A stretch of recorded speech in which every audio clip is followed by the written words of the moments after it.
जय माता दी दोस्तों। आप सबका पुनः स्वागत करता हूं आप सबके अपने YouTube चैनल एस्ट्रो भूपतिनाथ में।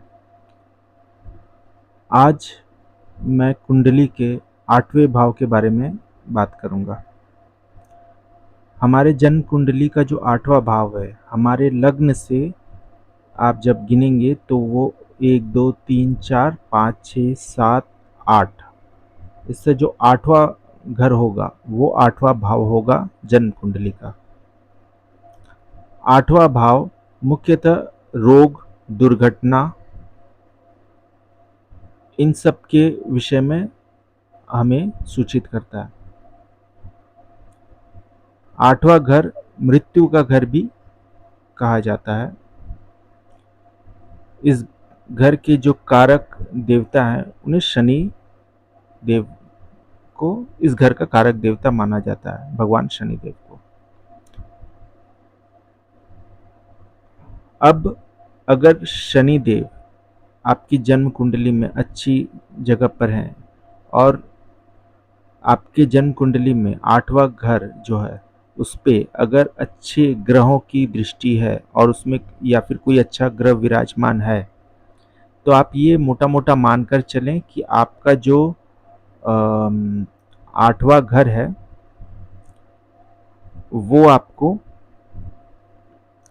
शुभ फल ही देगा।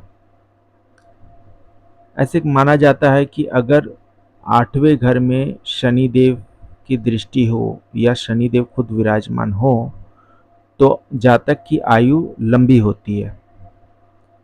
पर लंबी आयु में भी वो बहुत हद तक कष्टकारी ही होता है, तकलीफ देता है। क्योंकि ज़्यादा आप खुद सोचें कि अगर लंबी आयु होगी तो रोग, एक आयु के बाद में रोग होना, शरीर में तकलीफ होना, कमज़ोरी आ जाना, ये सब रहेगा। तो इस हिसाब से आप अगर देखें तो लंबी आयु पर कष्टकारी होता है अगर 8वें घर में शनिदेव हो। तो मुख्यतः 8वां घर जो है आप देखेंगे कि 8वां घर आप रोग के लिए देख रहे हैं और दुर्घटनाओं में भी 8वां घर आपका जैसे कि आपका कोई ऑपरेशन हो या फिर कुछ हो तो वो 8वां घर भी आपका देखा जाता है कि आपके अष्टम घर में कौन से ग्रह की दृष्टि है या कौन सा ग्रह विराजमान है या कौन से ग्रह की राशि जो है वो आपके अष्टम घर में है।